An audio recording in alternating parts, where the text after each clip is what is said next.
So welcome back to my Wedding Tip Wednesday. Today, I am going to be giving you some wedding planning advice. Lots of brides and grooms, lots of couples get really kind of stressed out on the little things when it comes to planning their wedding. And I would always say to my couples, please don't get stressed out about the small things. Focus on the things that you need to focus on, the ones that are going to be important to your big day. So a little bit of wedding planning advice. Okay. So when it comes to your flowers and all of the details, the extra details that you're putting into your wedding day, family members in particular want to know everything, all the ins and outs of what flower arrangements you're having in the church and how are you going to decorate the tables and so on and so forth. And lots of people have opinions on how much everything should be. So my advice here would be, don't get into conversations about all of the details. Don't tell them about all the flower arrangements you have and all the little bits and pieces that you've put into the day, because then the next question is, and how much was that? And you don't want to be getting into those conversations about how much different things were. And my advice would be to say, if somebody asks you, so tell me all, just say, do you know what? We're going to leave some of it as a surprise because we want you all to walk in and be blown away. Or you can also just say, do you know, we haven't even decided on what flower arrangements we're having for the church or for whatever it is.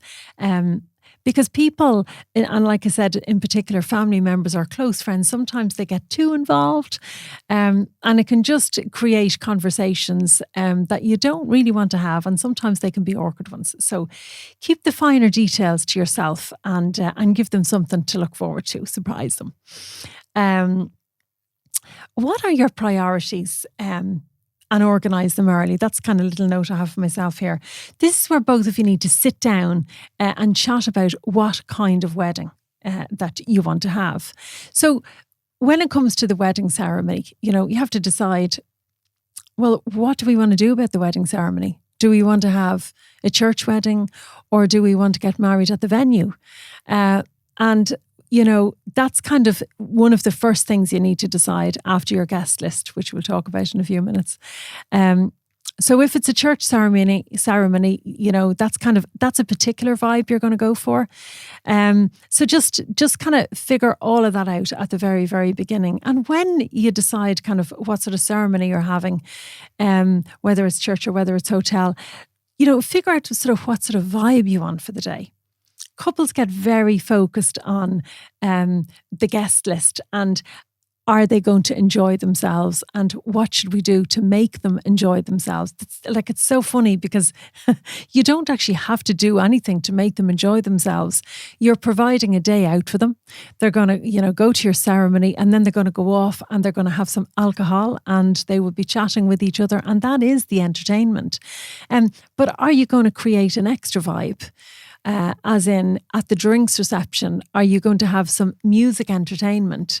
Like for example, when Martin and I got married, we did do that. And I had come across an amazing little trio called Tropical Storm. Lovely guys from the Philippines. And they all play an instrument each. And they are absolutely brilliant. They're hilarious.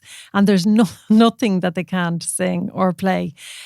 So they'll go around all of the different groups at the drinks reception and they will ask you, what song would you like us to play or sing? And they'll get into it. I mean, they even sing to the kids, like they're brilliant. So that's kind of the vibe we wanted. We wanted people to laugh and have fun and mingle together. And that's what does happen actually when you book something like that. Everybody just looks on to see what's going on and they get involved. So that's a particular vibe.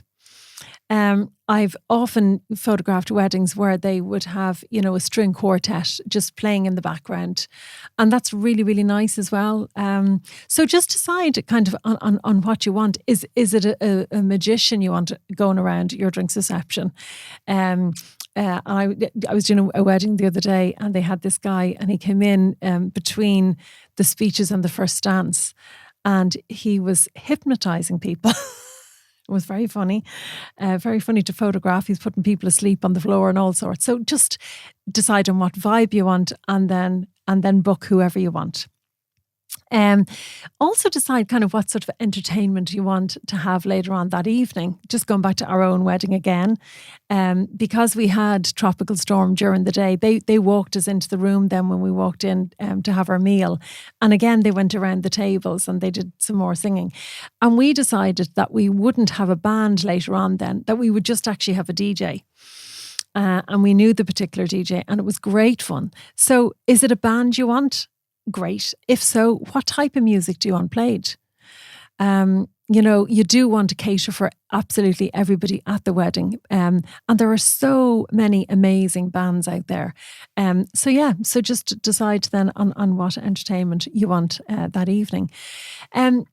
Picking your bridal party. This is probably a whole other podcast. I often get asked my opinion on picking bridal parties. And what I would suggest is that the people you want to be around you for the day are the people that you need to pick. As in, are they sisters? Are they brothers? Are they best friends?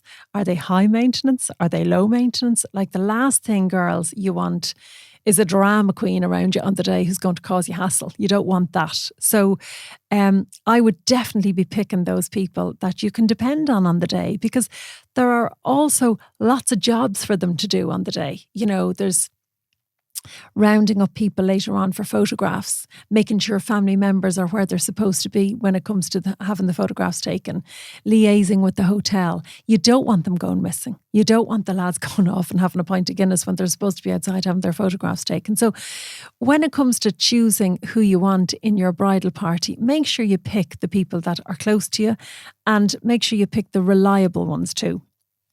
Another thing just about bridal party, just while I'm on, I get asked this all the time on Instagram. I have more bridesmaids than he has groomsmen. Does that matter? Is it going to look off? And, some people would think, oh God, I have 4 bridesmaids, so I have to have 4 guys. You don't have to have 4 guys. And don't be asking an extra person because you want to even up the numbers. That's up to your photographer to make it look good. Just make sure that you pick those people that you want around you on the day. And don't be worrying about how it looks or how it doesn't look. Like I said, that's up to your photographer. Who to invite. Again, this is another podcast. This is probably the first thing you'll do when you sit down and you're planning your wedding is your guest list. And again, I get asked about this quite a bit. And can we leave this person out? And can we leave that person out? And again, my advice to every couple out there is ask who you want to ask. And who are the most important people to ask? Well, they would be your immediate family members. So they would be parents, siblings, if the siblings have any partners, if they have children. Do we want to have children at our wedding? Yes or no? Again, that's a whole other conversation. If you don't want children at your wedding, that's fair enough. But you just have to be very careful about how you relay that to your brothers and sisters, and how, you're going to tell them, look, we don't really want the kids. So just decide again if you want children or not. I will be doing again another podcast on all of that. And if you're having children, how to entertain them. And if you're not having children, how to go about that too. So parents, siblings, partners, children, they're the most important people, grandparents. And then after that, you need to figure out who are you close to and who would you definitely want there. So your plan A is your family. Your plan B then is your close circle of friends. Again, do I have to ask all the aunties and uncles and all the cousins? And again, I would say this is completely down to you. We didn't ask auntie and uncles to our wedding because, we had so many friends that we're close to, so many work colleagues that we're close to, that before we could decide whether to ask aunties and uncles, because there's so many of them, we actually had 140 people, and the room we were getting married in could only take 120 people. So that's why we decided not to do that. But then again, that's completely up to you guys. I would shoot so many weddings every year, and I have photographed a couple of thousand weddings now at this stage. And I can tell you, I find when I go outside Dublin nearly and I go down the country, people are really close to their cousins. And the cousins are almost like their siblings. So the cousins have to be there and the aunties and uncles have to be there. But just make your guest list about the two of you and nobody else. Another thing just about the guest list would be, well, we were asked to their wedding, so we probably should ask them to our wedding. Well, on that note, I would sort of say, well, that's fine. And when did you go to their wedding? And do you think that they're always going to be in your life? And if you don't, well, then it's a no. You don't want to ask them to your wedding because they asked you to their wedding when there's somebody on the list that you really want there and they're closer to you. So have a serious think about it before you start going inviting people. And then when you have your guest list and you know approximately how many people you're going to have at the wedding, give it kind of 10-ish people, then start looking at venues. And what I would suggest when it comes to looking at venues are think about the ones that you love and that you'd love to have a look at and that you think you'd love to see yourself getting married there, and have a look at their prices and their packages and what they have to offer.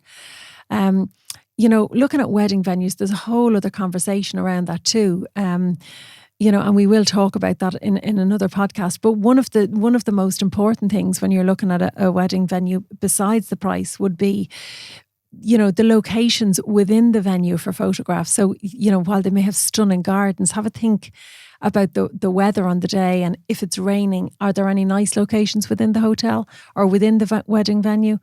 And once you have your guest list and you've had a look at the wedding venues and you find one that suits, that's amazing. Like, that's such a huge job ticked off the list, would be booking your wedding venue and your ceremony venue. They're the two most important things that you will do when it comes to planning your wedding.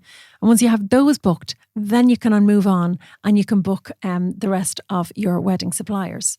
So when it comes to, planning your wedding and booking your wedding suppliers, my suggestion would be word of mouth. Find out who's good and have a look at them. Ask people, what did you think of them and what service did they provide to you? And if you were doing it all again, would you book them again? When it comes to booking hair on the morning of a wedding and makeup on the morning of a wedding, you need to book somebody who is going to do your makeup and make you look $1 million and make you feel really, really special on the day. So I would imagine that you should have a look at who's out there. Again, find out who used them. Would they use them again? If you're booking a photographer, make sure you look at a lot of their work. Don't just look at the stuff that they have up on Instagram or the stuff that they have on their website. My suggestion would be go and have a look at one of their wedding albums and see if you can have a look at one of their full weddings. Now, some couples wouldn't like a photographer to show their full wedding to another couple, but some don't mind. I definitely have lots of couples that I could show other, up and coming clients if they wished. So just make sure, especially with a photographer, because, your photographs are all you have left after the day, and your videographer, and you want to make sure that you can nearly relive those moments again. So just be really, really strict on yourself when it comes to that. And sometimes you're going to pay a little bit more than what you wanted to pay for particular suppliers. And I reckon that's absolutely what you should do. And maybe take your budget from another area. You might have wanted a pair of Jimmy Choo shoes and you may just not get your Jimmy Choo shoes, but you're putting that money off something else. They're just suggestions, and they're really, really important, because the amount of times that I would hear from clients who would come into my studio with their children and with their babies, that if they could go back again, they would change lots of stuff. So booking your suppliers is really, really important, and just you need to put a bit of time into booking each one. I mean, even when you think about what sort of cake you would like for your wedding day, you want to make sure that the cake tastes gorgeous and it's going to look gorgeous. And I know that sounds like a simple thing, but again, the amount of times that I would see cakes on a wedding day and the couple haven't put a huge amount of thought into it. And the supplier is good, but not amazing. And, it could be the height of the summer and the cake is starting to melt. And I'm thinking, oh, geez, that cake's going to fall on the ground in a minute. You don't want that. You want to make sure that whoever you book has come along, has put the cake on display for you and is fully responsible for that cake. So and I know it's only a small thing, but, have a think about who you're booking and make sure they're good at what they do. Some of the things on a wedding day, actually, that I would come across, and anybody who's got married with me, anybody who's been at a wedding that I've done will go, oh, here she goes again. The groom and his suit, when people give him a hug, get makeup all over his suit, especially the women who've gone off and had, their faces painted on the morning. So I would always suggest to the groom that he have some sort of a damp face cloth with him, or baby wipes in some instances are good. But if it's a dark suit and you're using a baby wipe, sometimes the little hairs from the baby wipe can stay on the suit. So just be careful. But definitely have something that you can rub makeup off, because it won't come off with your hand. It sometimes just gets stuck in there and you need a bit of a damp cloth. I would always suggest to my grooms to bring a second shirt for the evening of the wedding. Besides kind of, sweating as the bride is walking up the aisle, or just kind of feeling uncomfortable for the day, and you might want to, nip out of it later on and put a fresh shirt on. I would definitely suggest 2 shirts for the lads. When it comes to the shoes, and I know we spoke about Jimmy Choos a few minutes ago, and they don't have to be Jimmy Choos, but for the bride, she's always going to pick a pair of shoes that she really likes and she wants to wear on her wedding day. And honestly, lads, 9 times out of 10 they're not comfortable. So if you want to go off and buy yourself a fantastic pair of shoes that look amazing, that's fine. But make sure you have another pair as well, and a pair that you have worn before. I always suggest something that's a similar height to the shoes that you've already bought, because those shoes and the height of them are really important. And I'll tell you why, because when you go to get your dress fitted with your bridal designer, they're going to say, bring your shoes and bring your underwear so that they can fit you properly. And if you go for a pair of flat shoes as your second pair, or something that's, higher than the first pair of shoes, your dress is not going to look right in height. So make sure that they're similar height to your fabulous pair of shoes, and that they're comfortable. Like, you're going to be walking around in the stones, you could be walking through grass. You don't want to ruin those shoes. The amount of times I see Jimmy Choos or, other kind of expensive shoes, and the heel gets ruined on them because the bride has wanted to wear them all day. I always say to my brides, please have a second pair of shoes with you. And when do I put them on, Jenny? Well, when you walk back out of the church, or when you walk down the aisle, that's the next thing I will be doing, is just taking those fancy pair of shoes off, or, your first pair of shoes off, because they're probably not going to be comfortable, and stick on the other pair that are going to be comfortable for, walking around, having your photographs taken, and all the traipsing around the place that you don't sort of mind having them on. No one's going to see them, by the way. They're under your dress. And when you're going back into your drinks reception, then pop the other pair back on, your first pair back on then, just in case anybody wants to see your shoes. All the girls want to see the shoes. The amount of photographs I take of girls going, show us the shoes, and the bride's lifting up the dress, priceless, absolutely priceless. I always, one of the other things I'm going to talk about, one of the last things I'll talk about today is I always have a bag of tricks with me on the day. What's a bag of tricks? I suggest this to everybody, that you have just kind of like an emergency bag, just in case. I have sort of like a pouch that I have around my waist, like a sort of big bum bag. And in it, I have the most essential things that I need for a wedding day. Like, I'd always have a scissors, because I use it every single wedding. A scissors. What do you use a scissors for? One of the main things I would use a scissors for would be when my bride is getting into her dress. The hooks that kind of, are inside the dress. I don't even know if you call them hooks. Where you sort of, wrap it around the hanger for it to hang up. They need to come off. Otherwise they're going to, come out during the day. So we just kind of cut them off. Any labels or any tags, or, you want them all gone. And And 9 times out of 10, you need a scissors to cut them. So definitely a little scissors, not a nail scissors, something a little bit bigger than that and something really sharp. I always have one. And at every single wedding, I use a scissors. I also bring sort of pins for the buttonholes. So, when the flower has to go on to the lads, what side does it go on? It goes on the left side where the buttonhole is. The amount of times I go up to the church and the lads have the buttonholes on the wrong side. They have them on the right side. That's for the women. The women's go on the right, the men's go on the left. So put it up where the buttonhole is, not down near, your chest, up kind of high where that buttonhole is. That's where they go. And I always try and make sure that those pins are not seen. So I'd sort of, put the pin behind the lapel, bring it into the jacket, into the buttonhole, and then back, or into the flower, and then back out at the back of the lapel, just so that the pin is not seen, because you don't want it to look untidy and messy. And again, when I go to the church and if they've already had them put on and I can see the pins, I take them back off and I put them back on again. Ties on a wedding day as well. It's another thing, and we spoke about this as well with Dave from Louis Copeland. Tie, make sure your tie is tied properly. If you've gone sort of, to the trouble of getting yourself a fabulous suit for the day, make sure your tie is tied properly. And if you don't know how to tie it, find somebody who can tie it, or get the guys in the suit shop to tie it so that you can just pop it over your head. You take the whole look off the suit if your tie is not tied properly. Just going back to the bag of tricks, what else would I have in it? Hair, the bobby pins for, sticking in your hair.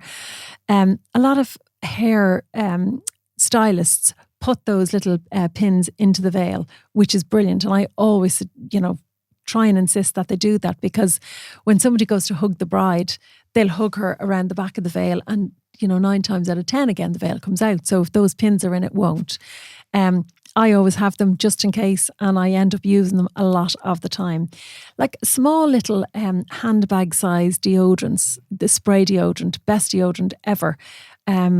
You'll see sort of girls, taking out the roll-on the morning. I'm thinking that's not going to last.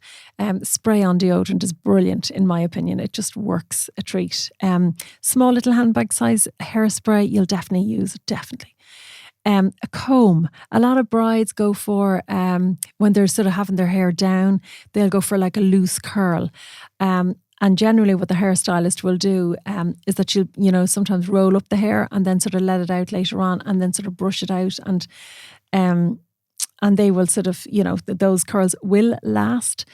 Sometimes the curls sort of go back into themselves, and you don't want to end up with Irish dancing curls. And if you have a nice comb, you can sort of brush them out and you'll have them back as brand new as they were first thing this morning when it was done for real.